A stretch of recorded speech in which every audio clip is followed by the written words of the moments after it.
Baik. Bismillahirrahmanirrahim. Assalamualaikum warahmatullahi wabarakatuh. Alhamdulillahi wassalatu wassalamu ala rasulillah. Hayyakumullah wa bayyakum wa saddadanillah wa iyyakum alal khairi wal huda mahayyina. Wa as'aluhu bimannihi wa karamih ayaj'alani wa iyyakum min ahlil ilmi wal qur'ani tadabbura wa fikha innahu ala kulli syai'in qadir wa bil ijabati jadir. Nah, taib ayyuhal ikhwatul kiram, kita lanjutkan lagi nasihatnya Ibnu Umar. Tentang Ibnu Umar disebutkan qadima Syam. Beliau datang ke negara Syam. Ingat, Syam itu kumpulan beberapa negara di zaman dahulu. Disebutkan Palestina, Suria, Yordania, sama satu lagi Lubnan. Itu Syam zaman dulu. Macam Uni Soviet, Rusia dan kawan-kawannya. Jadi zaman dulu itu ada negara besar terpecah-pecah zaman kita sekarang termasuk Syam. Al-Iraq juga datang ke Irak, Basrah datang ke Basrah juga. Al-Hasan Al-Basri dari Basrah. Dan juga Faris. Faris ini Persia. Ghaziyah, dalam kondisi berperang di jalan Allah Subhanahu wa taala. Wa syahida fatha Misr, dan beliau ikut penaklukan negara apa? Mesir.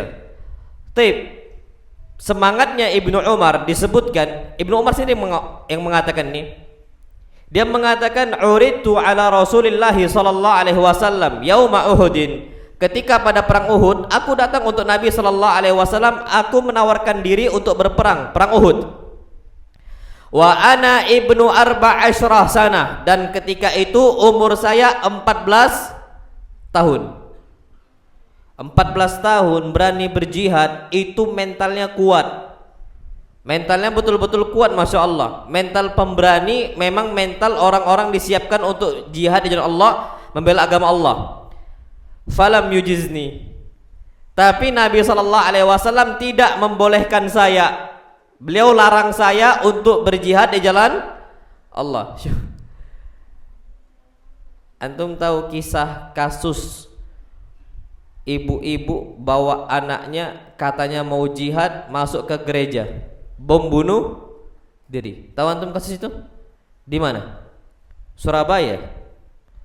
Bom bunuh diri, bawa anaknya masih kecil, masuk ke dalam apa? Gereja. Masih kecil. Itulah kebodohan orang-orang Khawarij. Cuman sekedar semangat buta. Ibnu Umar umur 14 tahun, falam yujizni, beliau enggak bolehkan saya ikut perang Uhud. Ini masih kecil balita, kan ada CCTV-nya itu. Dibawa ke gereja, bom bunuh diri, alasannya mau jihad di jalan Allah. Makanya Masya Allah tabaraka rahman, betullah kata Nabi kita Muhammad SAW, sufahaul ahlam. Mereka ini sufaha, safi, orang-orang bodoh, nggak ada ilmunya. Ibnu Umar semangat untuk berjihad. Ternyata Nabi kita Muhammad SAW tidak membolehkan Ibnu Umar untuk apa? Pergi berjihad. Disinilah kata para ulama, bina anak-anak kita dari kecil untuk semangat membela agama Allah Subhanahu wa ta'ala. Dan pernah kondisinya Nabi SAW muji Ibnu Umar. Apa kata beliau SAW? Ni'mar rajul Abdullah bin Umar. Sebaik-baik laki-laki adalah Abdullah bin Umar. Lau kana yusalli minal lail. Seandainya Ibnu Umar rajin sholat malam. Kondisi ketika itu Ibnu Umar gak rajin sholat malam. Kadang sholat, nanti enggak. Sholat, nanti enggak. Sholat apa malam. Apa kata Nabi SAW? Ni'mar rajul Abdullah. Sebaik-baik laki-laki adalah Abdullah bin Umar. Lau kana yusalli minal lail. Seandainya dia rutin sholat apa? Malam. Sejak itu, fakana ba'd la yanamu minal laili illa qalila. Sejak saat itu Nabi SAW ucapkan itu, dia Ibnu Umar tidak pernah tidur malam hari kecuali qalila. Cuman apa? Sedikit saja. Allah SWT berfirman, ya ayyuhal muzammil, wahai orang bersimut, qumil laila illa qalila. Bangunlah, hidupkan malam engkau dengan sholat, dengan talabul ilm, dengan murajaat dan illa qalila, kecuali sedikit saja. Ana beberapa hari yang lalu lihat ada satu video memperlihatkan gimana kondisi anak-anak muda di Jakarta. Mereka hampir rata-rata tidur tuh 2 sampai 3 jam, 3 sampai 4 jam. Tidur malamnya. Tidur perharinya tuh 2 sampai 3 jam, 3 atau sampai 4 jam. Apa yang mereka kerjakan? Nyari dunia, nyari fulus, nyari maisha. Tapi ada yang jauh lebih jelek, jauh lebih buruk. Siapa mereka? Orang yang tidur 2 sampai 3 jam, enggak dapat dunia, enggak dapat juga apa? Akhirat. Siapa? Orang-orang yang sibuk dengan ngangguran. Malam ngobrol, malam main game, malam senda gurau, nggak ada dunia yang dia dapatkan, akhirat juga nggak dapat. Kalau mereka ini yang ada di Jakarta masih mending dapat apa? Dunia. La dunya akhadhuha, dunia mereka nggak dapat, nggak mereka raih. Terus apa? Walal akhirah naluha, dan akhirat pun mereka nggak bisa gapai. Ini kondisi banyak kaum muslimin saat ini. Nas'alullah salamata wal afiyah. Makanya anak-anak kita nih, Pak, bangun jangan sampai dunia nggak dapat, akhirat pun nggak dapat. Pengangguran dan cita-cita umat Islam ini makin lama makin apa? Makin mundur, makin jatuh. Anak ada lihat video ketika presiden kita Pak Jokowi nanya apa cita-citanya? Jadi apa? YouTuber. Anda nanti tanya mau jadi apa? Gamer. Ada sih Allah. Ini kalau hidup di zaman Nabi nggak tahu lagi hidupnya kayak mana. Nasallallahu salamat wal afiyah. Himmah mereka, cita-cita itu nggak ada. Mana? Ibnu Umar, apa cita-cita? Mujahid di jalan Allah. Syufa, 14 tahun tahu sampai datang ke Nabi kita SAW mau ikut perang Uhud. Yang mana kapan masuk lapangan medan perang, immal hayah wa immal mamat. Imma dia hidup atau dia apa? Mati. Udah pas itu saja. Cita-cita tapi besar. Nam sahih besar. Ini dunia nggak dapat, akhirat juga nggak dapat. Nasallallahu salamata wal afiyah. Itu yang sangat dirugikan sekali. Abdullah bin Umar ini termasuk orang yang perhatian dengan dunia dan juga perhatian dengan akhiratnya. Jadi dunia itu perhatian, tapi cuman sebagai wasilah. Dengan dapat dunia, beliau bisa gunakan dunia tadi untuk akhirat. Makanya disebutkan banyak sekali para sahabat muji Ibnu Umar. Di antara sahabat yang memuji Ibnu Umar adalah Ibnu Mas'ud. Ibnu Mas'ud radhiyallahu ta'ala anhu berkata tentang Ibnu Umar, "Syuf, inna min amlaki syababi Quraisy li nafsihi 'anid dunya Abdullah bin Umar." Orang yang paling mampu menguasai hawa nafsu dia ketika dia mendapatkan dunia yang besar dari pemuda-pemuda Quraisy siapa? Ibnu Umar. Jadi Pak, banyak orang-orang dari pemuda-pemuda Quraisy dapat harta yang banyak karena memang pemuda Quraisy ini adalah orang-orang yang Allah berikan kemudahan bagi mereka untuk jual beli, berniaga, jualan, berbisnis, usaha dan sebagainya. Termasuk Ibnu Umar yang gampang. Umar juga sama. Umar orang kaya, Ibnu Umar juga orang apa? Orang kaya. Tapi ternyata kata Ibnu Mas'ud, orang yang paling mampu dari pemuda Quraisy biasanya orang yang paling sulit mengontrol keuangan siapa? Para pemuda. Dapat fulus beli ini, dapat fulus beli itu, dapat fulus beli ini. Mereka nggak mikir investasi apa, nggak mikir apa masa depan mereka, untuk apa duit dihabiskan. Taunya kapan ada duit dihabiskan untuk itu saja. Mereka nggak tahu mikir untuk apa, nggak beli tanah, nggak beli apa dan sebagainya yang bisa bermanfaat bagi mereka ke depannya. Jadi taunya ada duit bisa dihabiskan, dijajankan. Itu biasanya pola pemuda. Tapi kalau Ibnu Umar radhiyallahu taala anhu la, beliau ini panjang untuk akhirat, ditabung untuk akhirat, disimpan untuk akhirat. Makanya masya Allah tabarakallah rahman, itu keutamaannya Ibnu Umar. Sampai Jabir ibn Abdullah radhiyallahu taala anhu, Jabir mengatakan, "Ma minna ahadun." Tidak ada satupun orang dari kami, dari para sahabat Nabi kita Muhammad SAW. Adrakat dunya, yang dia mendapatkan dunia, bisa dia nguasain dunia, illa waqad malat bihi, kecuali mereka akan condong ke dunia. Ada hubbud dunya, cinta dunia, yang pengennya tujuannya jadi dunia. Illa, kecuali siapa? Abdullah bin Umar. Ini kata Jabir. Hampir pemuda-pemuda Quraisy kapan kena dunia, condong ke dunia. Kecuali siapa? Ibnu Umar. Antum tahu Nafi ini maula Ibnu Umar. Nafi ini budaknya Ibnu Umar.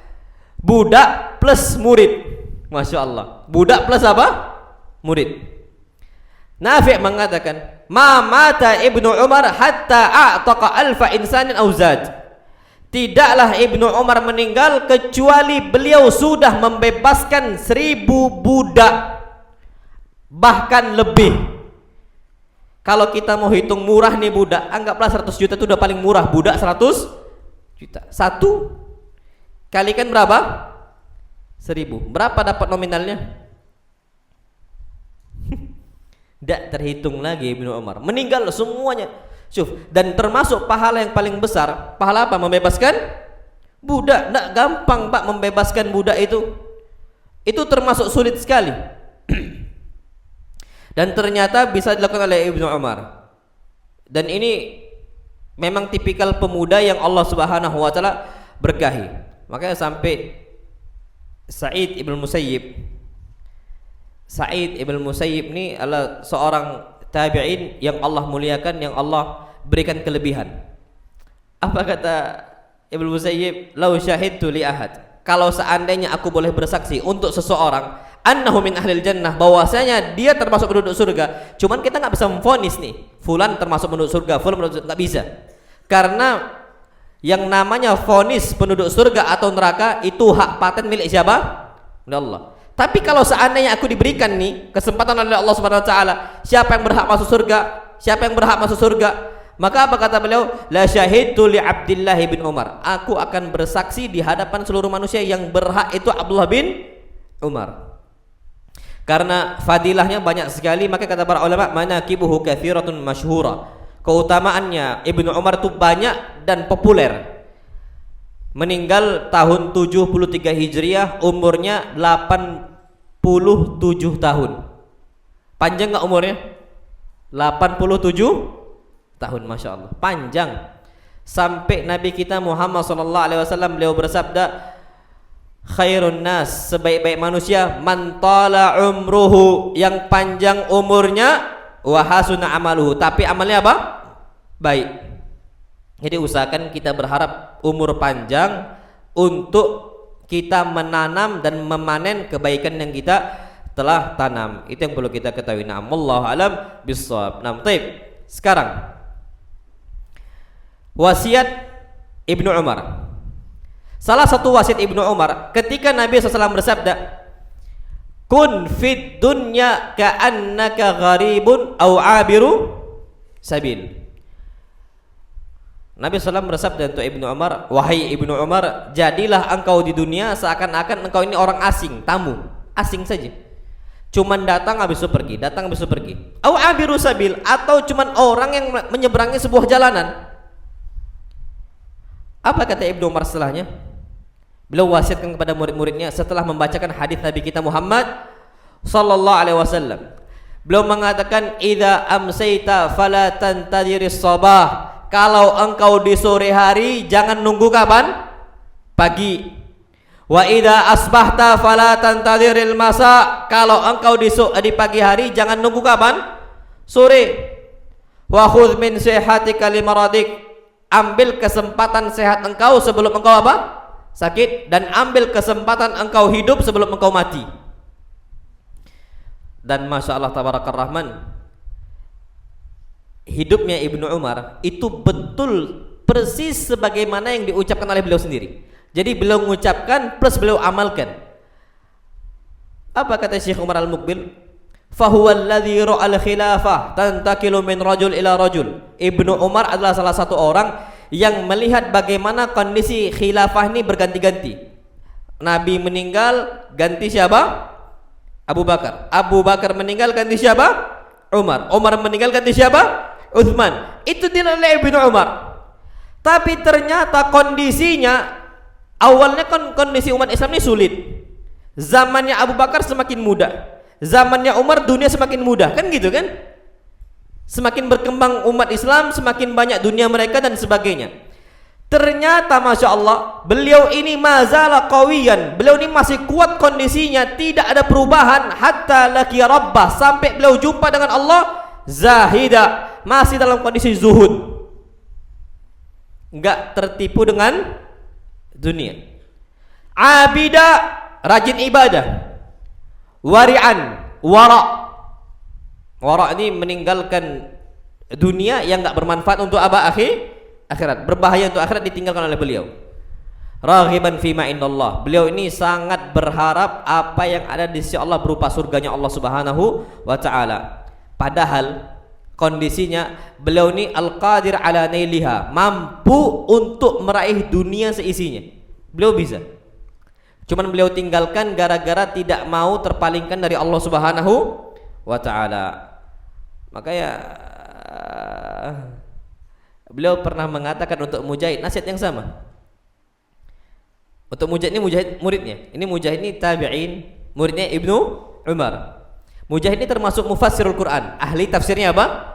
Al-Quran. Apa kata Ibnu Umar? Ya Mujahid, wahai Mujahid, idza asbahta fala tuhaddits nafsaka bil masa. Kalau engkau di pagi hari jangan ngomong nanti aja sore.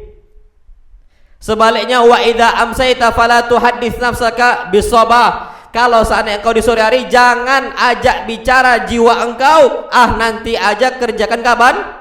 Pagi hari. Jangan. Ambil kesempatan sebelum engkau sakit dan ambil kesempatan sebelum engkau meninggal. Apa kata beliau? Fa innaka la tadri masmuka qada.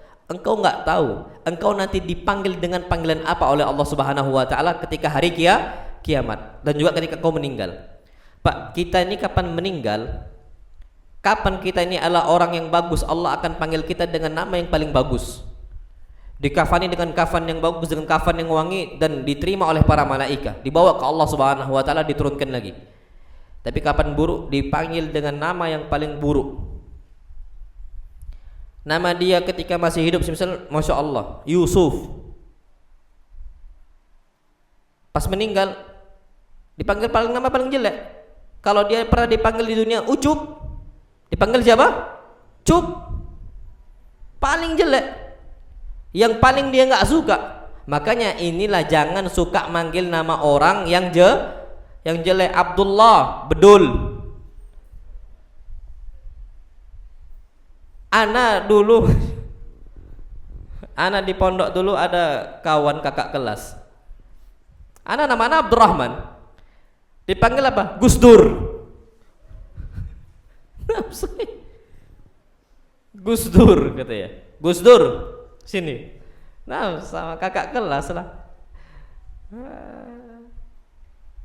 Nah, makanya anak pribadi itu ada beberapa panggilan yang orang kenal dengan anak. Ada Abdurrahman, ada Alamiri, ada Iam. Anak paling nggak suka dipanggil Iam kecuali orang kenal. Keluarga, kalau keluarga anak itu manggil Iam semua. Tapi kalau nggak kenal tiba-tiba manggil Ustaz Iam, anak agak gimana gitu. Sebenarnya anak nggak suka dipanggil Iam, cuman karena orang tua anak yang manggil anak Iam, ya udah Iam.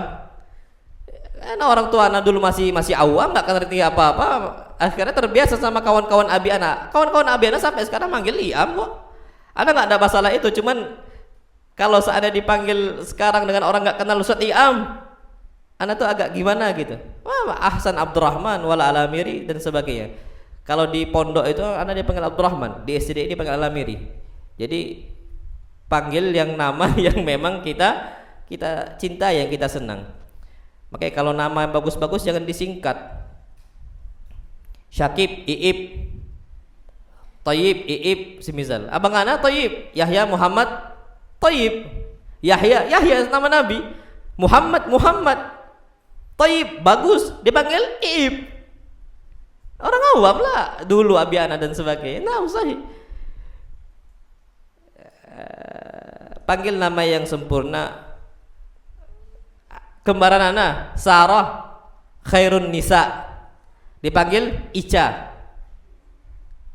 Yang terakhir aja yang bagus. Kalau udah ngaji Farhah Aufa dipanggil Iffa. Iffa kehormatan diri, Iffa. Farhah Aufa dipanggil Iffa. Tapi abang-abangnya sama kakaknya nah, Masya Allah. Tapi ketika itu memang masih awam dan sudah terbiasa, ya sudah, mau bilang apa lagi. Toh juga namanya nggak jelek artinya. Tapi kalau seandainya kita ada nama yang bagus kan, Abdurrahman kan enak. Masya Allah, hambanya Allah, kan kita seneng kan, hamba Allah Syuf Ar-Rahman. Ya kita berharap disayang sama siapa? Allah Subhanahu wa Ta'ala. Kadang-kadang nama anak kita bagus-bagus, kita sendiri yang nyingkat. Faiz, is. Apa is? Muslim, lim Aibon. Muslim, panggil Muslim. Cuma kadang-kadang wala tanabazu bil alqab, kata Allah. Jangan kasih gelaran atau nama yang memang enggak bagus, kata Allah. Bi'sal ismul fusuqu ba'dal iman. Panggillah dengan nama yang bagus, yang kita itu memang ada artinya. Na'am, wallahu a'lam bishawab. Karena nama itu ada apa? Arti doa gitu loh. Itu yang kita harapkan. Enggak harus Arab kok. Selamat. Enggak apa-apa selamat. Selamat kan enak, selamat, berharap selamat. Kalau enggak mau ya Salim namanya. Kalau bahasa Arabnya Salim atau Salamah atau apa dan sebagainya. Nah, ada Ustadz Ana namanya bagus, cuman bahasa Jawa Ustadz Untung. Nggak mau beliau. La isyikh ud'uni Muflih. Panggil ana Muflih. Jangan panggil apa? Untung. Nama aslinya KTP Untung. Cuman dulu sejak di pondok diganti. Beliau ganti kenapa? Ketika ujian nulis Untung. Kan ism, fasal kelas berapa kan gitu. Misal as-shaffu tsani mutawassithah kan gitu. Namanya Untung. Kan enggak enak kan? Makanya diganti dengan apa? Muflih. Nah, ya juz, enggak ada masalah.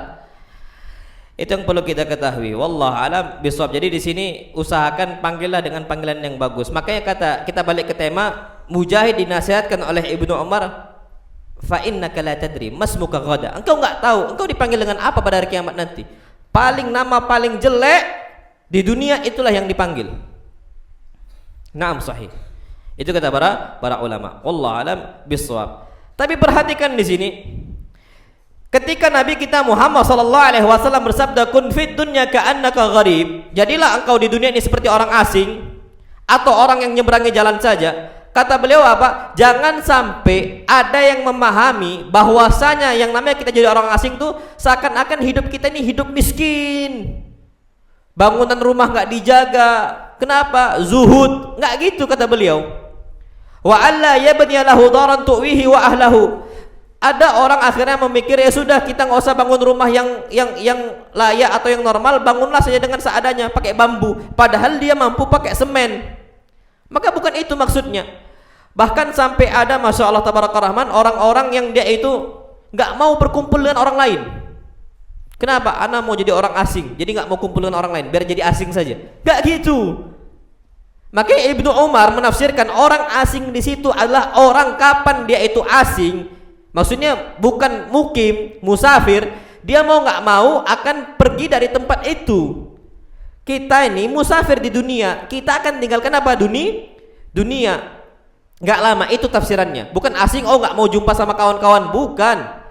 Karena Nabi kita Muhammad SAW sendiri itu muamalah dengan banyak manusia, dengan berbagai aspek masyarakat, dengan berbagai tipikal masyarakat, itu Nabi SAW bisa. Makanya jangan jadi orang introvert, orang tertutup, santri nggak mau jumpa sama santri yang lain, tertutup bawaannya, kapan lewat la salam wala kalam, nggak mengucapkan salam, nggak juga ngajak bicara. Ini aib untuk talibul ilm, untuk para penuntut ilmu. Kenapa? Nabi SAW sendiri mengatakan, alladzi yukhalitun nas wa yasbir ala adahum, orang yang itu bergaul dengan banyak manusia dan sabar dengan tipikal berbagai manusia, khairun, jauh lebih baik minalladzi la yukhalitun nas wa la yasbir ala adahum. Jauh lebih baik dibandingkan orang-orang yang enggak mau berkumpul bergaul dengan manusia dan enggak sabar dengan gangguan manusia. Jadi ada orang, aduh ana diundang ke sana berat ana ini tertutup orang. Loh, rubah lo diundang walimah. Apa hukum undang walimah? Wajib diajak makan-makan. Nantilah ana segen. Ini enggak enak sampai ada kondisi nasallallahu salamata wal afiyah. Ana pernah di kondisi itu. Ana nih aslinya orang introvert. Ana nih orang yang tertutup dari dulu. Termasuk abang ana juga sama, kami hampir rata-rata tertutup. Dulu ana kapan rumah, jadi dari pondok liburan, pulang ke rumah. Ada tamu abi ana nggak mau keluar. Abi ana sampai ngomong, "Nah itu lo ada tamu bapak. Minimal salam." Apa nanti aja yang enakan.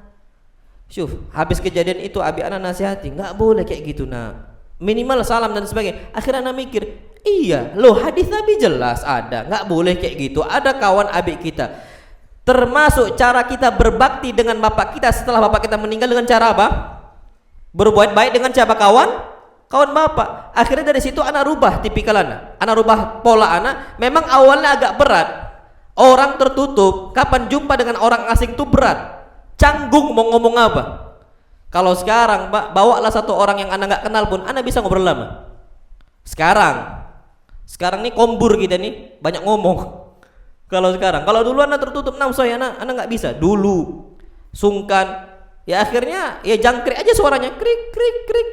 Nggak ada omongan atau apa. Sekarang bisa gabung dengan berbagai macam orang, mau dari mana nggak kenal kita insya Allah bisa. Itu memang harus dirubah, memang harus ada belajar. Kalau kita tahu hadis Nabi tadi, kita nggak akan sungkan, karena itu memang lebih bagus. Nah jadi maksudnya jadi orang asing bukan berarti memang asing beneran.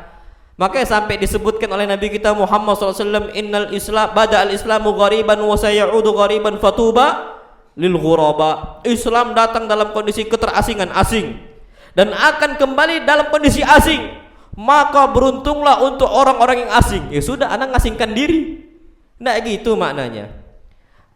Islam itu pasti asing. Buktinya apa? Salat jamaah jauh lebih sedikit dibandingkan orang yang tidak salat. Asing kita nih.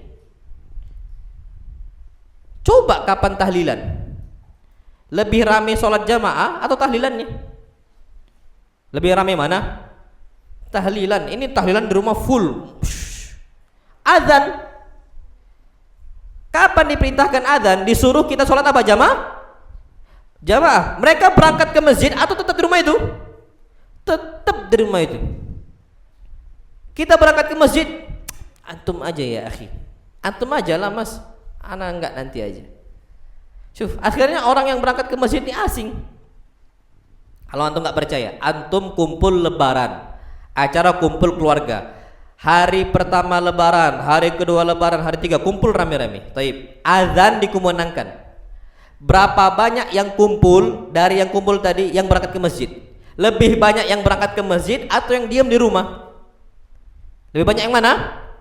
Diam di rumah. Yang berangkat ke masjid itulah ghuraba. Itulah mereka orang yang apa? Asing. Itu maksudnya. Bukan kita mengasingkan diri, bukan. Memang apa kalau kita menjalankan sunnah Nabi kita SAW di akhir zaman, itu memang betul-betul asing. Atau mau jalankan sunnah Nabi apa saja pasti asing. Baca surat Al-Kahfi di malam Jumat, asing tidak?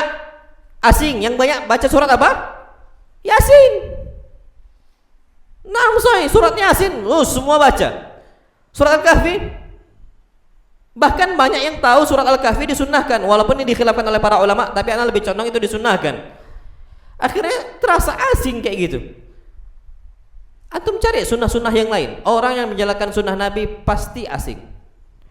Nabi kita Muhammad SAW bersabda, inna min asyrati sa'ah assalamu alal ma'rifah. Termasuk tanda hari kiamat kita mengucapkan salam untuk orang yang kita kenal. Zaman dulu kenal nggak kenal, assalamualaikum. Antum sekarang berangkat ke pasar, siapa yang mengucapkan salam untuk orang nggak dikenal? Pak, minimal kalau antum mau jalankan sunnah Nabi ini, kapan datang ke lapak, ucapkan pertama kali apa? Assalamualaikum untuk penjual ya minimal. Kalau yang jalan anggaplah antum agak berat loh ya. Jalan salam, jalan salam. Taib. Antum nggak kenal siapa ini yang lapak jual ini, nggak tahu. Antum mau beli ikan lele, jumpa lapak ikan lele. Datang pertama kali stop, ucapkan apa? Salam. Oh, Ustaz, kan kita nggak kenal ini Nasrani atau Muslim. Al hukmu lil aghlab. Kita menghukumi secara mayoritas. Mayoritas di sini Muslim atau kafir? Muslim, kecuali ada kalung betul-betul kalung apa? Salib, sudah Nasrani. Tapi kalau nggak ada, apalagi pakai peci kuplu, masa kita bilang itu masih kafir? Ada jelas-jelas apa? Kuplu, ucapkan apa? Salam. Sekarang kondisi itu sudah mulai hilang. Sudah mulai apa? Hilang. Dan udah mulai banyak yang lepas sudah. Nah itulah sampai mungkin orang ini siapa nih mengucapkan salam, apa orang ngomong SKSD, sok kenal sok dekat, padahal sunnah Nabi ya memang betul nggak kenal, memang betul kita nggak dekat, tapi sunnah Nabi kita Muhammad SAW menghidupkan salam, afsus salama bainakum, tebarkan salam sesama kalian. Itulah maksudnya ghuraba tadi, termasuk orang yang asing.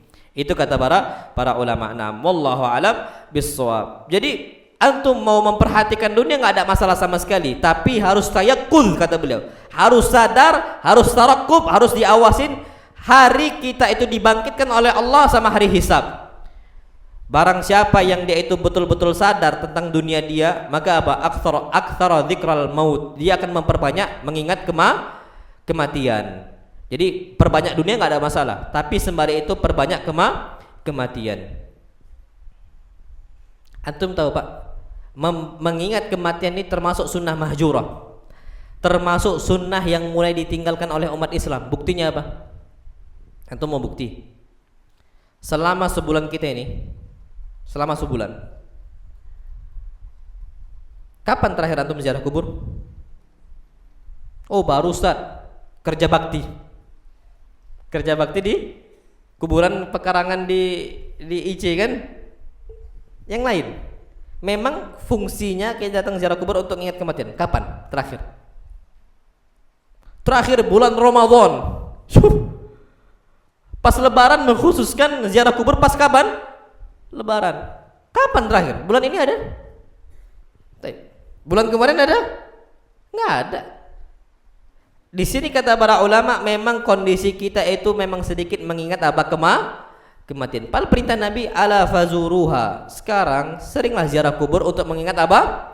Kematian. Dan termasuk ibadah yang Allah Subhanahu wa taala berikan untuk kita. Wallahu a'lam bissawab. Itu kata para ulama. Jadi jangan salah kaprah dalam kondisi pengertian zuhud. Zuhud itu kata para ulama bukannya jelek, bukan. Baju jubah harus sobek, zuhud. Nggak gitu. Kapan baju robek nggak dijahit, nggak gitu. Harus pakaiannya kotor. Anda zuhud tuh bersih. Nabi bersih SAW. Nabi jaga SAW. Nabi jahit. Terus apa maksud zuhud? Kata para ulama, tarkul fudul allati la yusta'anu biha ala taatillah. Kita tinggalkan hal-hal yang berlebih yang mana itu nggak kita butuhkan untuk taat kepada Allah. Contoh, kita punya kendaraan, kita butuh satu, kita beli lagi yang kedua, padahal kita nggak butuh sama yang kedua. Maka ini kita zuhud dengan cara kita nggak jadi beli apa? Kendaraan yang kedua. Paham Pak sampai sini? Tapi kalau antum butuh dua kendaraan, pakailah. Antum punya karyawan, kasih, nggak ada masalah. Oh, kita udah punya, nggak ada masalah karena kendaraan yang kedua tetap dipakai, nggak apa-apa kita miliki. Mobil juga sama, rumah juga sama. Oh, fulan rumahnya besar, nggak zuhud, nggak gitu. Orang kapan membutuhkan rumah yang besar? Karena memang kebutuhan. Anaknya semisal ada 5, anaknya semisal ada 8, anaknya semisal ada 9 dan seterusnya. Butuh untuk rumah yang luas. Jangan kita gampang mengatakan, oh fulan nggak zuhud. Kenapa? Rumahnya besar. Loh enggak, butuhnya memang segitu. Masa iya mau kita jadikan seperti ya tempat hewan kecil, nggak bisa kemana-mana. Bahkan Nabi SAW mengatakan termasuk kebahagiaan minas sa'adah baitun wasi, termasuk kebahagiaan seorang muslim memiliki rumah yang apa? Luas. Cuman bukan keluasan. Kadang-kadang ada orang ikut KB. Anak cuman 2. Anak cuman berapa? Cuman 2. Rumah mbak istana. Akhirnya capek ngepel, capek nyapu, bingung. Itulah artinya dia nggak zuhud.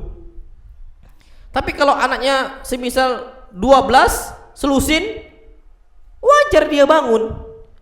Anaknya 11 wajar dia bangun, anaknya 10 wajar dia bangun. Untuk apa? Untuk besar. Karena itu kebutuhan. Cuman kalau rumahnya 2, rumahnya 2, anaknya cuman berapa, itu namanya orang nggak zuhud. Orang punya semisal handphone dia butuh untuk bagus karena kebutuhan dia. Kapan pakai handphone yang jelek, lelet, kesal aja bawaannya, nggak bisa ngapa-ngapain, nggak bisa kerja. Ada orang HP bagus cuman untuk fashion, cuman untuk ngangkat apa istilahnya, martabat dia di mata manusia. Ada orang memang butuh, mau nggak mau dia memang butuh kondisi itu. Maka kata para ulama diperbolehkan, bukan berarti dia lil iktsar minal amwal, bukan untuk memperbanyak harta, bukan. Tapi memang apa, butuh. Itu diperbolehkan dan tidak ada masalah sama sekali. Nah, yang bermasalah itu adalah kita itu ada kelebihan tapi tidak ada manfaat. Beli sepeda nganggur, anak punya sepeda nganggur sepedanya, itu masalah. Alhamdulillah rusak, paling enggak kan jadi hujah. Kalau nggak rusak, kenapa nggak dipakai? Kenapa nggak dijual, masukkan kotak infak, kan gitu. Pasti ditanya. Kalau orang zuhud harusnya tahu, oh ini barang nggak dipakai. Ibu-ibu coba lihat berapa bajunya di rumah. Bapak-bapak nanti coba cek pulang ke rumah, buka lemari. Suaminya biasanya cuma 1 laci. Emak-emaknya berapa? Emak-emaknya berlaci-laci. Sampai yang gantung, semua gantungan punya istrinya. Nguasain apa? Lemari. Orang kalau kondisi udah kayak gitu, baju sampai 10, itu ndak zuhud itu. Loh, dipakai nggak kira-kira? Tas itu kadang-kadang sampai digelantung, satu gantung sini, gantung sampai ada khusus tiang khusus untuk gantung tas. Atau tahu kan ada yang gantungan khusus untuk tas itu? 1 tas, 2 tas, 3 tas, 4 tas. Kita butuh berapa tas keluar? Cuman sisanya, lu jangan dikira nggak ditanya sama Allah. Memang paling masalah nih ibu-ibu nih. Kalau seandainya laki-laki ini 1 baju pun bisa. Ya kami santri kayak gitu. Kapan 1 bajunya tinggal 1, mau bilang apa lagi? Sabar, tinggal nyuci lagi. Kita kan santri, na'am sahih dulu. Ya memang sabar-sabar aja. Duit nggak banyak.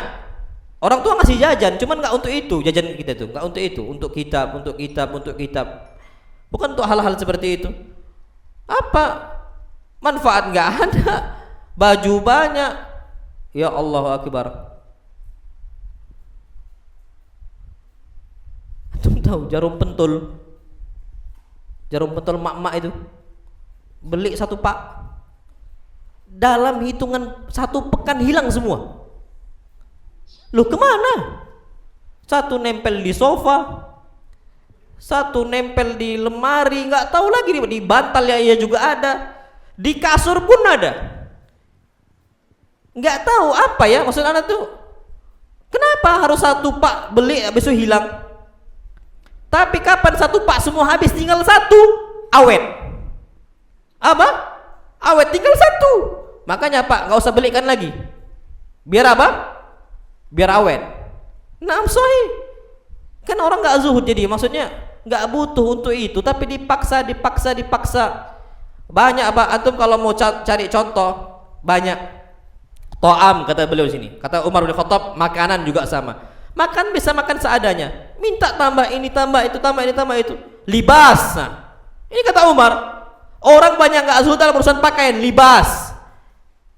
Ikhwannya aja, ya Allah, jubah ada berapa, gamis ada berapa, koko ada berapa, itu yang baju ibadahnya, baju gayanya. Hem ada, kaos ada, jaket banyak. Nggak tahu lagi nggak ketulungan. Celana hitung aja berapa. Anak itu laci khusus punya anak. Itu cuman kecil saja lacinya. Cuman laci, bukan lemari gede. Anak nggak punya lemari gede, cuman laci saja khusus. Ya udah segitu aja. Kapan rusak ganti. Pernah ada jubah. Anak kan jubah, antum tahu kan jubah anak itu pakai yang biru. Dulu cuman dua, biru coklat. Yang coklat rusak. Istri ngomong, bang belilah lagi. Anak ngomong, nggak ada duit dek. Nantilah dulu. Ada, adek punya duit, nggak usah. Anak bilang.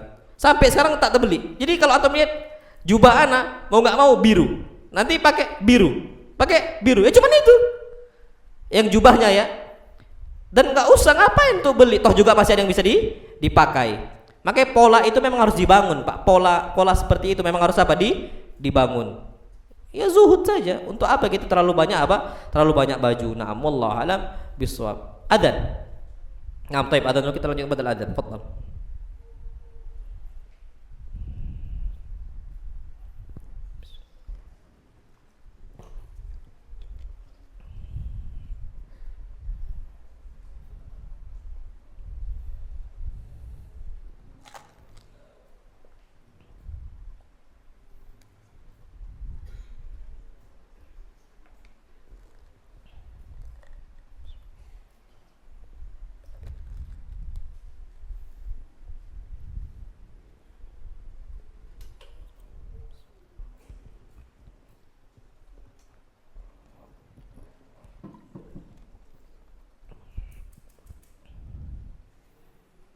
Allahu Akbar, Allahu Akbar. Allahu Akbar,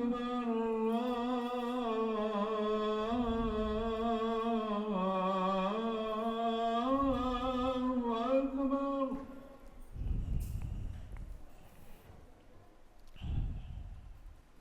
Asyhadu an la ilaha illallah.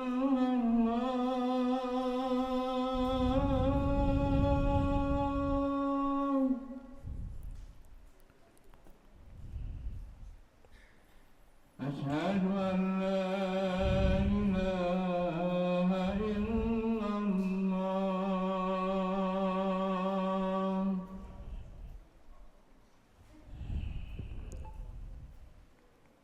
Asyhadu anna Muhammadar Rasulullah.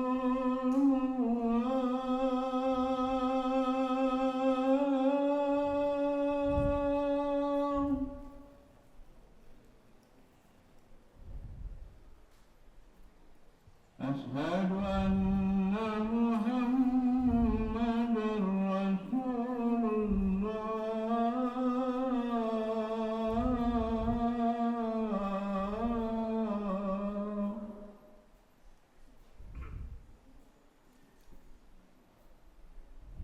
Hayya 'alas salah.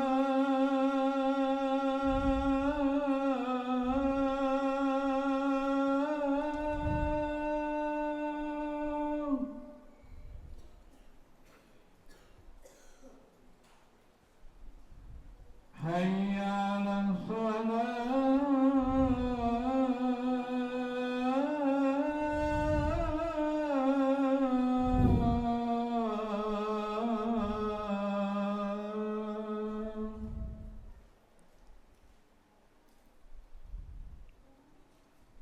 Hayya 'alal falah.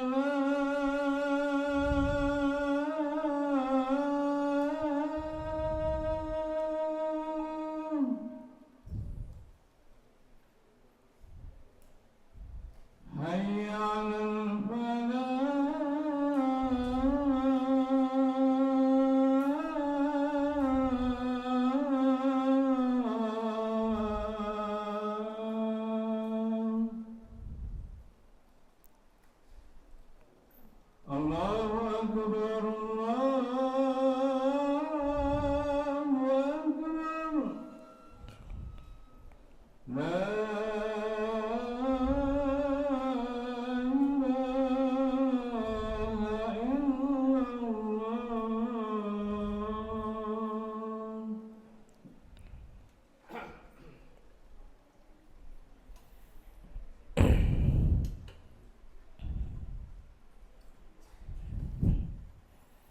Taib. Jadi itu nasihatnya Abdullah bin Umar. Jadi zuhud itu kita meninggalkan hal yang berlebih dari dunia yang tidak bermanfaat untuk akhirat. Nah, wallahu alam bisawab. Kalau seandainya kita memang butuh itu ya fadhal diambil. Taib. Kemudian nasihat Ibnu Umar yang lain, perhatikan di sini. Ini penting Pak, Masya Allah. Su'ila Ibnu Umar an faridatin minal faraid. Ibnu Umar ditanya tentang sebuah hukum, tentang masalah faraid, ilmu waris. Ilmu apa? Ilmu waris. Faqala la adri. Apa kata Ibnu Umar? Aku enggak tahu. Faqila lahu. Ditanyalah Ibnu Umar, "Ma mana'aka an tujibahu?" Kenapa engkau itu enggak mau menjawab Ibnu Umar dan kau cuma mengucapkan aku enggak tahu? Beliau jawab lagi, "Su'ila Ibnu Umar amma la yadri faqala la adri." Engkau enggak tahu kalau Ibnu Umar ditanya tentang sebuah hukum yang dia memang enggak tahu. Maka dia ucapkan apa? La adri, aku tidak tahu. Pak, apa kata para ulama? Itulah ulama Islam. Tidak malu mengucapkan la adri, aku tidak tahu. Biasakan la adri, la adri, la adri. Seorang muslim dia cuman mengucapkan apa yang dia tahu. Dan kapan nggak tahu, la yataraddad, dia nggak ragu untuk mengucapkan la adri, nggak ragu dia. Ini kadang-kadang nasallallahu alaihi afiyah, kita lihat banyak orang malu kapan mengucapkan aku tidak tahu atau mengucapkan Allahu a'lam. Musibah itu, Pak. Biasanya orang yang malu mengucapkan Allahu a'lam atau enggak tahu itu adalah orang-orang yang masih pemula belajar. Antum kalau mau lihat kajian ana, wallahi antum mau cek udah banyak anak ngomong nggak tahu. Mungkin simple ya, cuman anak memang nggak tahu mau bilang apa lagi. Mau dipaksa kita jawab dosa. Mau nggak mau mengucapkan apa? La adri. Makanya masya Allah tabaraka rahman. Bahkan kita itu mengucapkan sesuatu hal yang kita nggak tahu hukumnya, tapi kita berfatwa, itu termasuk min a'zamiz dzunub, termasuk dosa yang paling besar. Mungkin antum udah belajar di kitab Al-Kabair sama Ustaz Rafi ya. Ada salah satunya disebutkan apa? Mengucapkan atau berfatwa sesuatu hal yang nggak tahu, ragu, ngucapin. Makanya dosa mengucapkan sesuatu hal yang kita nggak tahu disandingkan dengan dosa apa sih? Syirik. Apa Allah SWT berfirman? Wa antusyriku billahi ma lam yunazzil bihi sultana. Termasuk dosa besar engkau berbuat syirik kepada Allah Subhanahu wa taala yang mana Allah tidak memberikan kekuasaan untuk engkau berbuat syirik. Kita ini wa antusyriku billah kata Allah, engkau berbuat syirik termasuk dosa besar. Setelahnya apa kata Allah? Wa antaqulu 'alallahi ma la ta'lamun. Engkau mengucapkan sesuatu hal yang engkau enggak tahu. Engkau enggak tahu. Nasallallahu salamatu wal afiyah.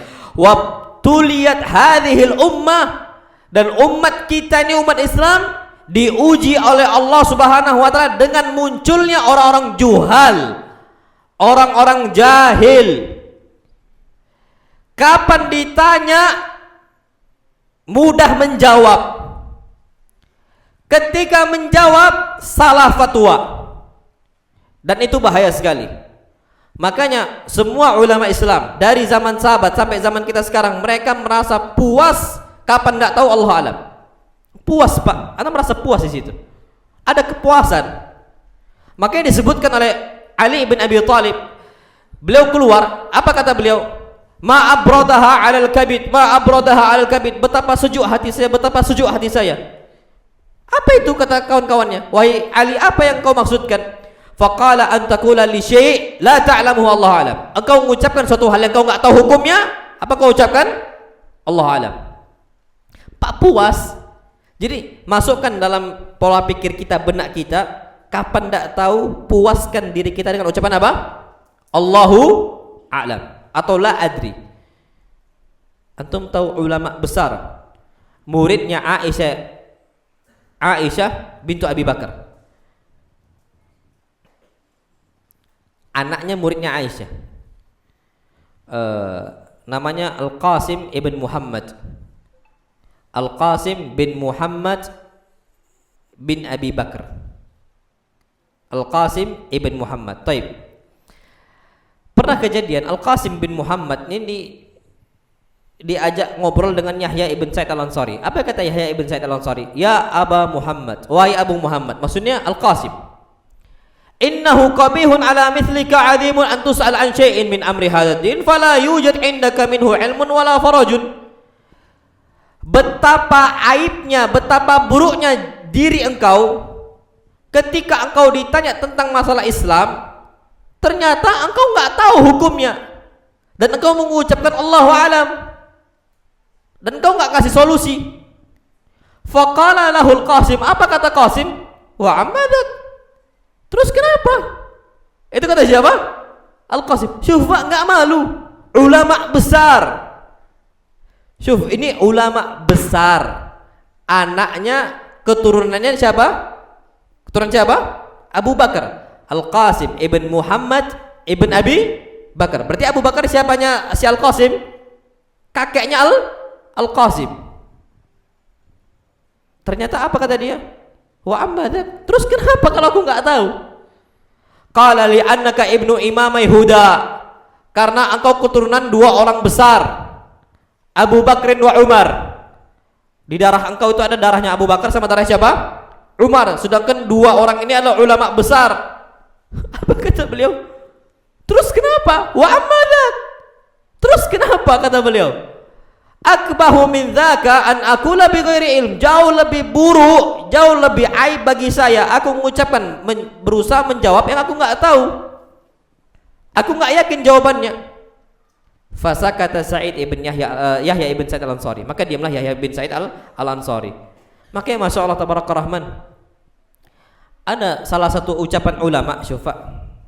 Salah satu ucapan ulama, Yazid ibn Hurmuz. Ini Syekhu Al-Imam Malik. Yazid ibn Hurmuz ini gurunya Imam Malik, ma'ruf Imam Malik rahimahumullah. Apa kata Yazid ibn Hurmuz?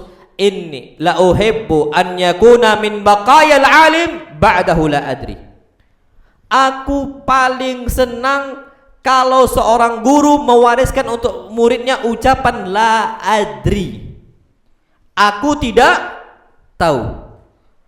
Apa kata Syekh Umar Al-Muqbil? Yambaghi lil alim, sudah selayaknya bagi seorang yang berilmu, an yasma'a minhu talamidhuhu mithla qauli la adri. Sudah selayaknya bagi seorang ulama untuk memperdengarkan kepada murid-muridnya ucapan la adri, aku tidak tahu. Biasakan seperti itu.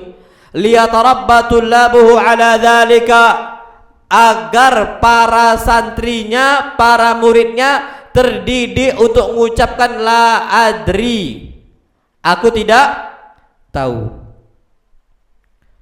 Makanya Pak, Masya Allah, usahakan memang jangan sampai kita ini sikit-sikit berusaha untuk jawab, sikit-sikit berusaha untuk jawab.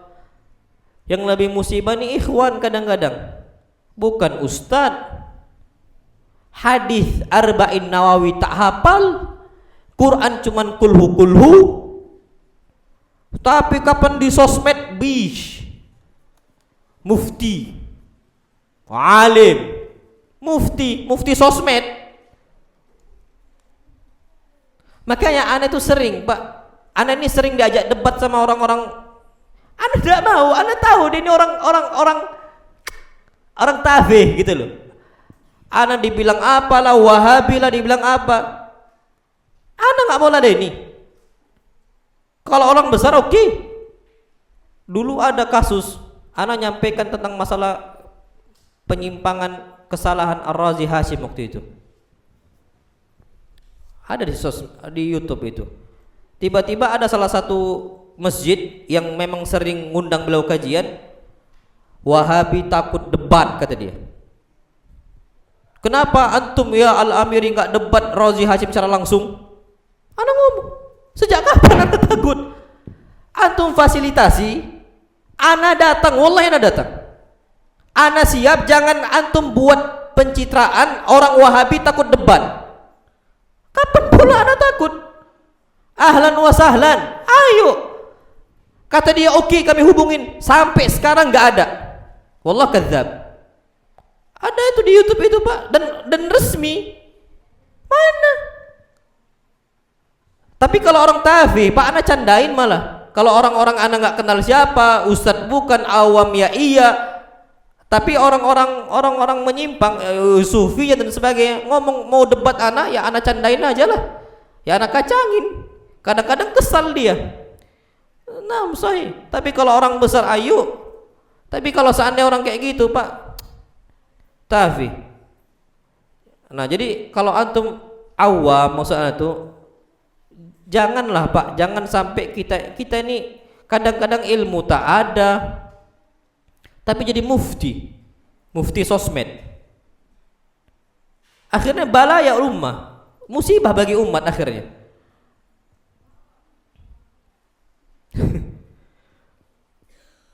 Ana udah berapa kali Pak, nasallallahu salamata wal afiyah. Memang kurang dewasa ketika mendapati khilaf para ulama, seakan-akan satu ulama ini yang benar, yang lain salah. Itu ada juga kadang-kadang. Syuf, dia nggak tahu madzhabul ulama. Kita Pak belajar, anak belajar di kuliah itu muqaranatul madzahib, perbandingan mazhab. Pakai kitab Bidayatul Mujtahid. Bidayah Mujtahid itu artinya permulaan orang mujtahid ahli ijtihad. Belajar tuh perbandingan mazhab. Apa pendapat mazhab Imam Hanafi dalam kasus ini, Imam Abu Hanifah. Mazhab Maliki itu apa, mazhab Syafi'i itu apa, mazhab Hambali itu apa. Itu dipelajari. Dan capek Pak belajar itu. Kita tuh muter otak dan sebagainya. Jadi memang ada beberapa perkara yang kita nggak tahu. Jangan sampai oh kita ini udah alim, malulah untuk nggak tahu. Loh Pak, kalau nggak tahu ya bilang nggak tahu. Memang kita ini musibah umat ini, banyak orang-orang tuh muta'alim, bukan muta'allim. Muta'allim ini dari kata mutafa'il. Muta'alim ini bukan orang belajar. Muta'allim orang belajar. Muta'alimun, mutafa'ilun itu orang sok tahu. Naam sahih. Apalagi sekarang orang di sosial media namanya itu nama palsu. Kita nggak kenal siapa dia, peminang bidadari namanya. Siapa dia? Gimana anak mau ladenin peminang bidadari? Ada kadang-kadang nama itu nggak tahu nama sosial media akunnya dan sebagainya. Apa yang maksud anak itu identitas harus jelas, orangnya siapa, anak ngomong sama siapa. Ini kadang-kadang nggak jelas dan sebagainya. Anak pun malas udah kayak gitu. Kalau anak udah kayak gitu, udah anak candain aja. Antum kalau lihat sosial media anak, antum tahu itu. Ya dibuat candaan aja udah. Ya musibah umat Islam sekarang. Nasallallahu salamata wal afiyah. Jadi ala kulli Pak di sini tolong biasakan untuk mengucapkan apa? La adri. Ada satu, anak nggak tahu udah cerita di sini. Jadi anak punya sahib. Dia dari Idat Lugawi. Jadi ketika itu gurunya Ustadz Iqbal Gunawan, LCMA. Beliau sekarang di Makassar, Sulawesi. Kawan anak nggak belajar malam hari, besoknya ujian.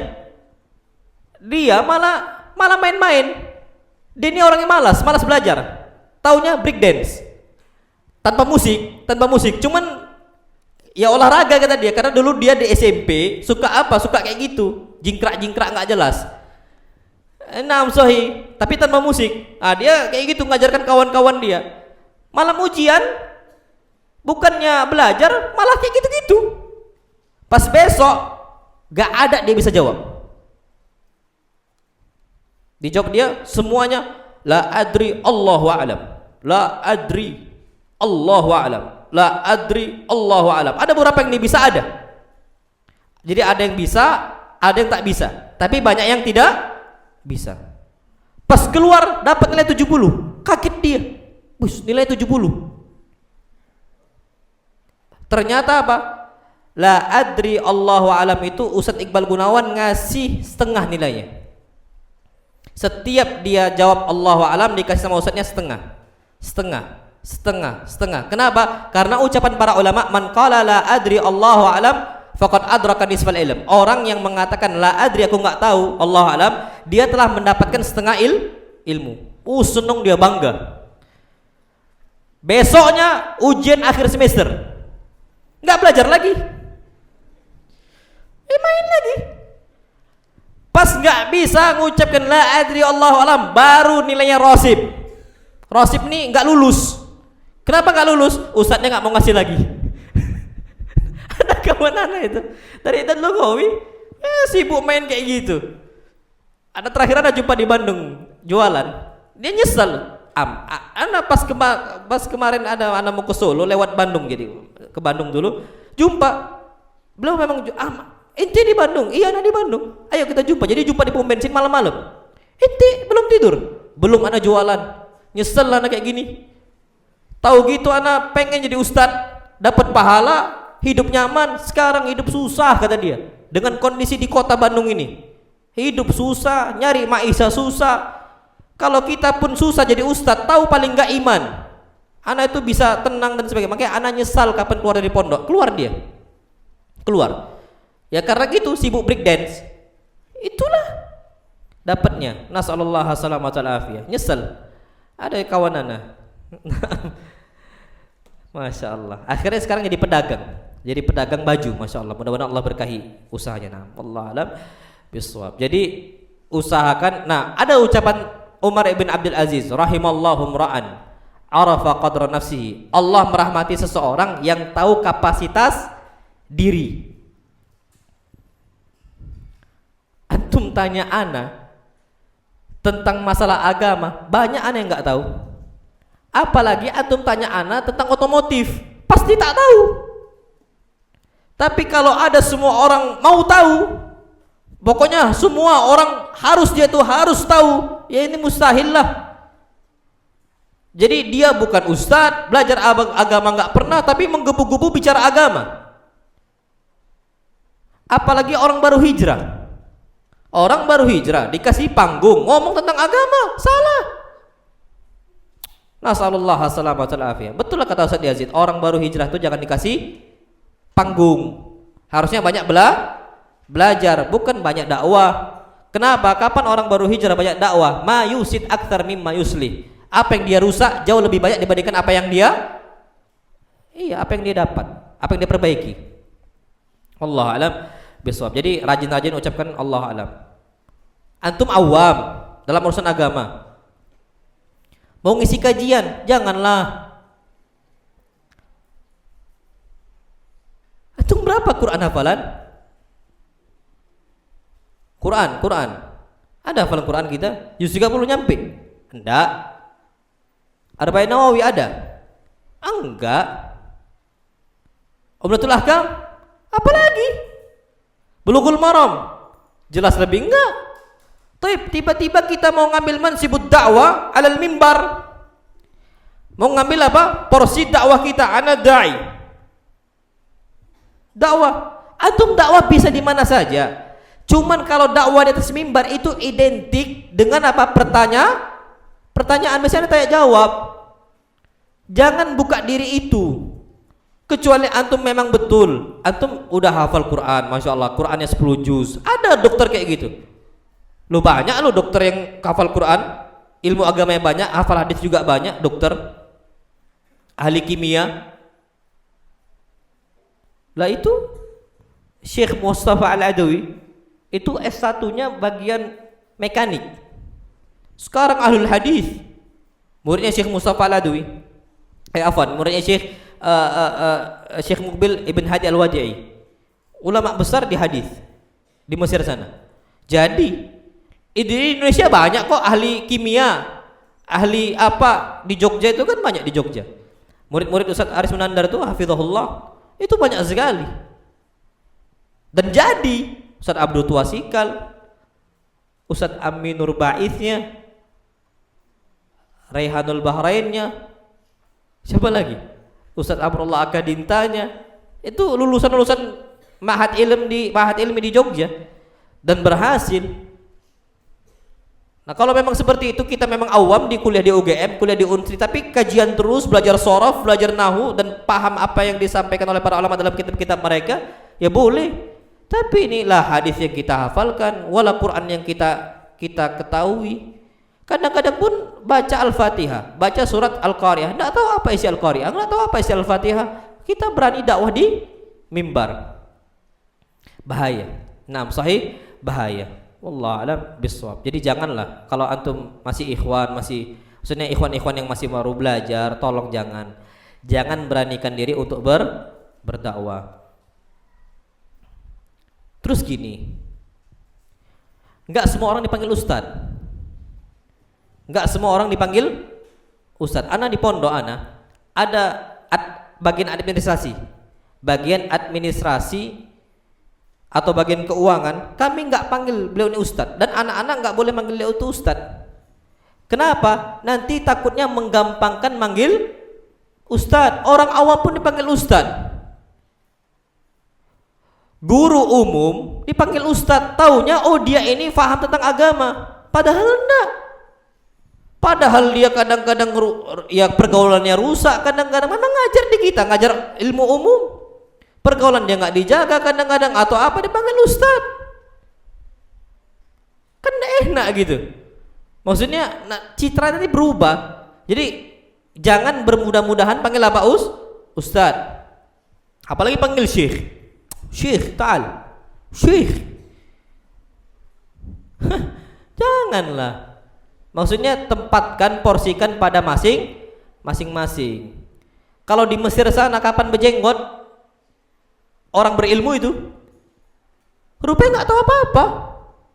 Taunya ya berjenggot saja karena dia mau menjalankan sunnah Nabi kita Muhammad Sallallahu Alaihi Wasallam. Tapi tentang agama dia awam. Makanya jangan seperti itu. Itu pola hidup dalam seorang muslim. Dan kita pun harus mengatakan afwan, ana bukan ustad. Afwan, ana nggak ngerti. Coba tanya ke yang lain. Itu seperti itu. Itu paling bagus. Ana Pak, wallahi ana demi Allah, ana tuh banyak kapan perkara ana nggak tahu, ana ngomong Allah alam, antum coba tanya ke ustaz yang lain. Ana nggak tahu, coba tanya ke ustaz yang lain. Oh afwan, ana kayaknya ana masih ragu sini, coba tanya ke ustaz yang lain. Itu kemuliaan Pak, izzah dan karam yang kita miliki. Allah alam. Baik, kita masuk tanya jawab di sini. Waalaikumsalam warahmatullahi wabarakatuh. Ustaz, bagaimana cara menasihati orang tua yang tidak mengizinkan anaknya masuk ke pondok? Syukran.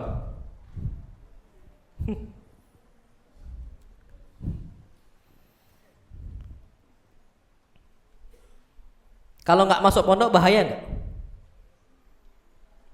Kayaknya gitu. Karena sekolah umum campur. Dan setahu ana pergaulan di sekolah umum itu berat untuk dipisahkan dari kemungkaran. Sulit. Wallahi sulit. Sampai ada salah satu guru, ana nggak sebutkan sekolah mana, yang jelas sekolah favorit termasuk favorit di sini. Ikhwan kita. Ada salah satu santri di Imam Bukhari keluar mau masuk sekolah umum, masuk sekolah di Pramuli di Tanjung Raman, tempat sekolah, nah sebut aja sekolah SMA Tanjung Raman. Gurunya ngomong apa? Pak, antum yakin mau masukkan anak antum di sini? Racun Pak, anak guru di sini, jangan antum masukkan. Anak tahu ini racun bagi agama anak antum. Tengoklah nanti. Sekarang antum pastikan berapa hafal Quran dia. Jalan sebulan tanyakan, teslah dia. Cek HP dia, cek kondisi dia sehari-hari. Ana bisa yakin, seyakin-yakinnya dia rusak kecuali Allah rahmati dia. Betul Pak, kondisinya nasallallahu alaihi afiyah. Ini beliau sendiri yang ngomong. Jadi kalau kondisi seperti itu, kita kira-kira memang rusak agama kita gara-gara nggak di pondok, boleh nggak seandainya kita masuk pondok? Allah alam boleh. Karena kita taat kepada orang tua itu khusus dalam hal yang ma'ruf, hal kebaikan. Kapan kemungkaran? Kalau sekolah umum satu tempat ada ikhtilat. Anda mau lihat sekarang, ada nggak sekolah umum disekat. Ikhwan kiri, akhwat kanan, ada? Gak ada kayaknya. Sulit. Ada di Prabu Muli ini? Kalau ada masuk situ? Gak ada. Antum yakin gak bakal SMS-an? WhatsApp sekarang sulit. Terus gimana? Ya sudah, wallah alam gak ada masalah sama sekali. Makanya ada salah satu santri kami pernah dilarang sama orang tuanya, nggak boleh masuk pondok lagi, Wahabi. Pondoknya apa? Wahabi, pondok kita Wahabi. Nah, sahih, ini terjadi. Orang tua yang ngelarang. Terus gimana solusinya? Anak bilang nggak apa-apa masuk pondok. Karena kapan di luar mungkar. Terus gimana? Tetap taat. Akhirnya kami coba berusaha bicara sama orang tuanya, sama bapaknya. Bapaknya mengizinkan, alhamdulillah. Dan sekarang kondisinya lunak ibunya. Ini seperti Abu Hurairah. Dilarang berteman dengan Nabi kita Muhammad SAW. Dilarang masuk sekolah Nabi kita SAW. Sekolah Nabi kita SAW itu di Masjid Nabawi. Khalaqah itu Masjid Nabawi. Dilarang sama ibunya. Apakah ngikut Abu Hurairah kepada ibunya atau ikut Nabi? Ikut Nabi kita Muhammad SAW. Cuman kalau seandainya memang tidak ada kemungkaran, contoh sekolah khusus laki-laki, fadhal, boleh, aman, kita bisa jaga, fadhal, silahkan. Taat kepada orang tua. Tapi anak ngeri sekarang kondisi sekolah umum, apalagi kuliah. Pak, antum tahu kuliah? Agama, Universitas Islam, katanya Islam. Banyak perzinaan terjadi. Ini ana dengar dari kawan ana, sampai ada yang bunuh anaknya, dia zina, bunuh anaknya ketika lahiran di kamar mandi kampusnya. Lahir, anaknya dapat nih, nangis, oe itu anaknya, dihantukkan ke dinding. Dang. Dia udah bawa kresek, meninggal anaknya, diplastikin, ditaruh ke tas, keluar. Tanpa kondisi, tidak ada salah sama sekali. Dibuang, ketahuan anak siapa itu, ditelusuri, ternyata si fulana. Rusak nggak itu, Pak? Universitas Islam katanya. Tapi liberal. Apa kita mau gimana, aman, Pak? Makanya fitnah akhir zaman ini berat. Jagalah anak-anak kita. Sebenarnya paling aman tuh di pondok.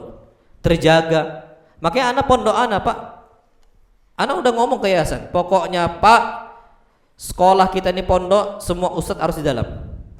Gimana kasusnya? Ya tinggal kita cari fulus. Sekarang 3 ustadz di dalam, Ustadz Habib di dalam, walaupun belum bisa, tapi tetap rumah mertua beliau, orang tua beliau di situ. Ana di situ, Ustadz Amar di situ, nanti Ustadz Bilal juga di situ, nanti Ustadz Fauzan juga di situ. Nanti semua ustadz bakal di situ. Kami nggak boleh kan ustadz itu di luar. Kenapa? Karena anak-anak bisa diawasi. Apa kesalahan mereka, apa kondisi mereka dan sebagainya. Jadi terawasi, Pak, betul-betul diawasin. Karena kenapa? Pendidikan di luar tuh ngeri, Pak, ngeri. Nasallallahu alaihi wasallam. Jadi boleh nggak masuk pondok? Boleh. Izinlah ke bapak. Izin. Kalau ibu nggak boleh, ke bapaknya. Bismillah. Sembari minta hidayah kepada Allah untuk siapa? Orang tua. Assalamualaikum warahmatullahi wabarakatuh. Ustaz, ana mau nanya, ketika peristiwa Isra dan Mi'raj Nabi Muhammad dan malaikat Jibril naik ke langit ke-7 sebelum mereka bertemu bersama Allah, mereka sholat di Sidratul Muntaha, sholat bersama para malaikat. Pertanyaannya, Nabi sholat apa di sana Sidratul Muntaha? Sholat tahiyatul masjid, sholat 2 rakaat. Naam, sahih. Dan itu tempat peribadatannya para malaikat, sholat sunnah saja. Kita ini memang kapan jumpa masuk ke dalam rumah Allah, tempat peribadatan Islam, maka kita diperintahkan untuk apa? Sholat tahiyatul masjid. Itu disunnahkan. Makanya ketika Nabi kita Muhammad SAW masuk ke dalam Baitul Maqdis, masuk ke dalam Masjidil Aqsa, sholat bersama mereka. Dan itu memang disunnahkan. Wallahu a'lam bishawab. Waalaikumsalam. Ustaz, afwan mau nanya, ada rekomendasi pondok salaf khusus akhwat? Enggak, Ustaz. Lah sini. Ada akhwat kan? Ya sudah. Siapa yang nanya, akhwat? Atau SMA-nya maksudnya? Kalau SMP sini kan ada. SMA. Mau tamat sekarang. Kalau tahun depan tamat berarti ya kalau di Sumsel inilah Mutiara Quran. Setahu ana ya. Kalau pondok kami insya Allah buka di Tanjung Raman tuh Imam Al-Bani atau Khadijah itu baru buka 2 tahun lagi. Sekarang kan tahun kedua, ketiga, baru besok ya buka, langsung buka kami. Jadi nggak stop. SMP juga sama. Sekarang kelas 3, nanti tahun depan buka SMA-nya. Jadi kami buka seperti itu. Tapi kalau mau tahun depan tamat, di mana? Kalau di Sumsel lo ya, setahu ana yang akhwat Mutiara Quran. Oh, lebih dekat lagi ada Mus'ab bin Umair. Ada akhwatnya. Kalau di Palembang ya Zadul Ma'ad atau Mutiara Quran. Zadul Ma'ad pun baru buka yang akhwatnya. Nah, wallahu alam bissawab. Tapi kalau di Jawa banyak. Imam Bukhari ada, Ali Irsyad ada. Banyak kalau di Jawa. Cuman kalau di Sumsel ya sedikit, nggak banyak. Cuman kalau mau dekat sekarang SMA-nya sekarang yang ada, ya disitulah Mus'ab bin Umair paling dekat kayaknya. Itu yang paling dekat. Waalaikumsalam Ustaz. Afwan izin bertanya di luar tema. Apakah boleh berteman dengan orang yang non Islam? Taib. Berteman di situ dalam bentuk apa? Kalau sekedar muamalah, jual beli, kita itu cuman sekedar kita datang berkunjung dan sebagainya, makan di rumah dia, nggak ada masalah. Nabi SAW berkunjung ke orang Yahudi. Ada orang Yahudi sakit. Nabi SAW jenguk. Ketika Nabi jenguk, Nabi SAW dakwahin nih orang Yahudi. Qul la ilaha illallah. Ucapkan la ilaha illallah. Ada bapaknya. Nabi tetap ucapkan. Dia nengok bapaknya, bapaknya ngizinkan. Udah masuk Islam. Nah, sahih. Boleh mengunjungi orang sakit, berteman kan ada masalah. Atau diundang makan. Nabi diundang makan sallallahu alaihi wasallam. Apa kata Anas bin Malik? Anna Yahudiyan da'an Nabi sallallahu alaihi wasallam li ta'amin sana'ahu. Ada salah seorang Yahudi mengundang Nabi sallallahu alaihi wasallam untuk makan-makan. Maka Nabi datang dengan saya, Anas bin Malik. Datang, ternyata di sana dihidangkan duba labu. Jadi ada makanan, ada labu-labunya. Ternyata fatatabba'at dubba. Nabi langsung lahap makan duba, dicari duba sampai akar-akar itu dimakan. Maksudnya sampai habis gitu loh. Semua habis duba tadi. Apa kata Anas bin Malik? Fakuntu uhibbud dubba min yaumidin. Sejak saat itu aku suka dengan buah apa? Buah apa? Labu. Labu buah atau sayur? Labu buah atau sayur? Buah atau sayur? Ya Allah alam, antum lebih tahu. Tomat buah atau sayur? Timun buah atau sayur? Nah, antum lebih tahu, anak gak tahu. Nah, tapi Anas bin Malik langsung suka sama apa? Duba sama labu. Masya Allah.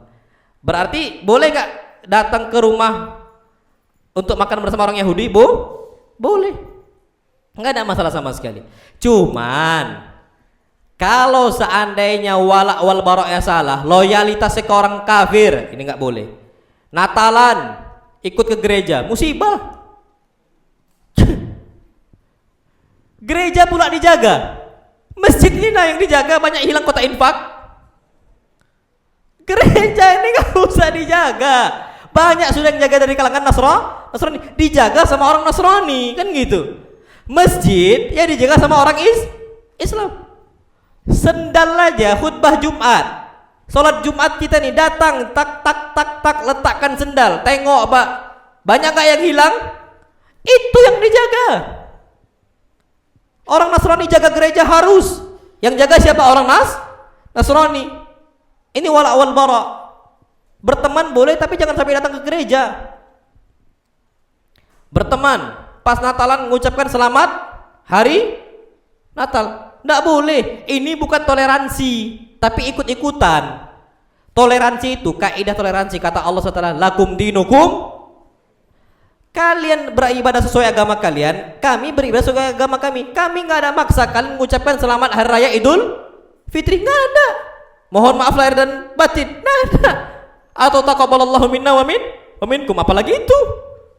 Enggak ada paksaan. Jadi kami nggak memaksa, antum juga kapan Idul Fitri kami nggak perlu masak ketupat atau masak rendang, nggak usah ikut-ikutan.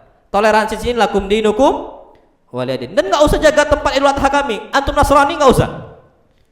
Antum punya agama, itu yang harus dijaga. Ini enggak. Ada lagi yang kacau, umat Islam meresmikan gereja. Ngawur. Apa maksudnya itu organisasi Islam ngeresmikan apa? Gereja. Itu kan urusannya pemerintah sudah. Apa urusan kita? Kan ini ngerusak namanya. Salawatan di mana? Di gereja. Allahu Akbar. Nggak tahu lagi anak, nggak habis pikir, nggak habis fikri ya. Waalaikumsalam. Afwan Ustaz, izin bertanya di luar tema, bagaimana caranya agar kita bisa tetap istiqomah? Taib, ana ada nulis buku kiat-kiat istiqomah banyak. Kalau antum mau tanya kiat-kiat istiqomah, buat majelis kita banyak. Pertama, sering baca Quran. Pak, baca Quran itu penting loh. Kenapa sering futur sih? Kenapa kita sering futur? Orang tuh sering kadang semangat, tiba-tiba ceder, baru sehari langsung aduh lesu. Udah Masya Allah, ini niat, ya Allah ini serius nih baca Quran. Dapat nasihat dari Ustadz, serius. Nyampe rumah melempem lagi, nantilah. Banyak. Sebenarnya patokannya di Quran. Wallahi ma'adzib alaikum, ana ndak dosa sama antum. Ana nulis itu memang Pak termasuk kiat terbesar orang yang istiqomah itu baca Quran.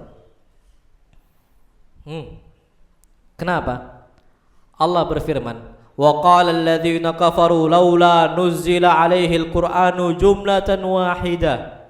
Orang-orang kafir mengatakan, kenapa Al-Qur'an enggak diturunkan secara sekaligus utuh langsung? Tapi Al-Qur'an diturunkan kapan? Berangsur angsur. Nanti satu ayat turun, besok satu ayat lagi, pelan-pelan. Berapa lama? Selama 23 tahun. Enggak langsung sekaligus. Apa kata Allah Subhanahu wa taala? Kadzalika linutsabbita bihi fuadak. Kami turunkan Al-Qur'an secara berangsur-angsur, fungsinya agar menguatkan hati kalian di atas agama Islam. Hari ini dengar ayat, hari ini dengar ayat, hari ini dengar ayat, baca ayat tadi, dengar ayat, baca ayat tadi, dengar ayat, baca ayat tadi, habis dibaca dihafalkan, terus seperti itu, satu ayat sampai sempurna 23 tahun. Kenapa kita banyak gak istiqomah? Iyalah, Al-Quran cuma dibaca pas bulan Ramadan, bulan Syawal mahjur, bulan Dzulqa'dah mahjur, Dzulhijjah mahjur, Muharram mahjur, sampai Ramadan berikutnya. Pun Ramadan juga nggak dibaca.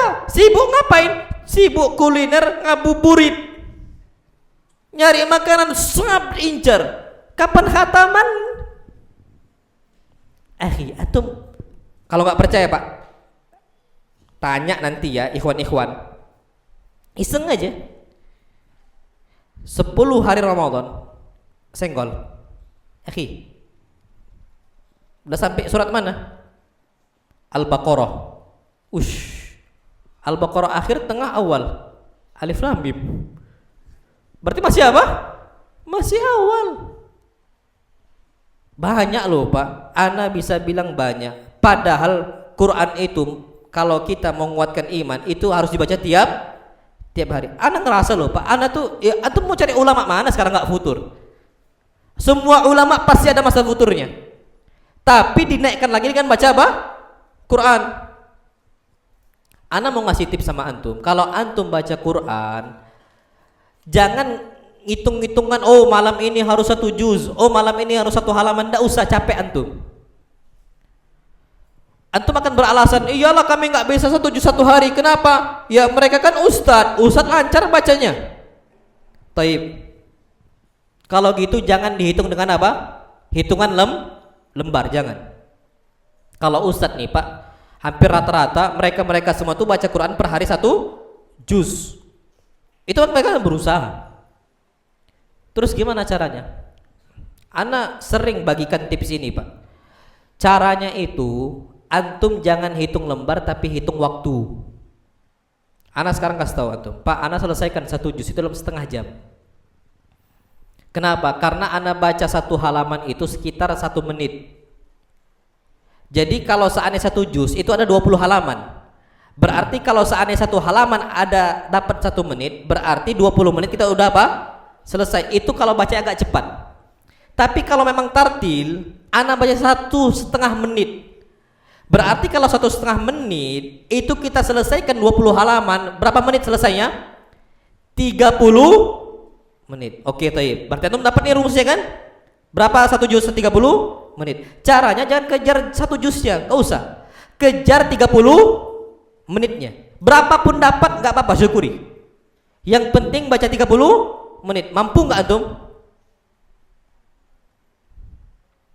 Karena apa? Orang beda-beda kapasitas kemampuan baca Quran. Naam sahih, ada yang mampu, ada yang enggak. Jadi antum akhirnya minder.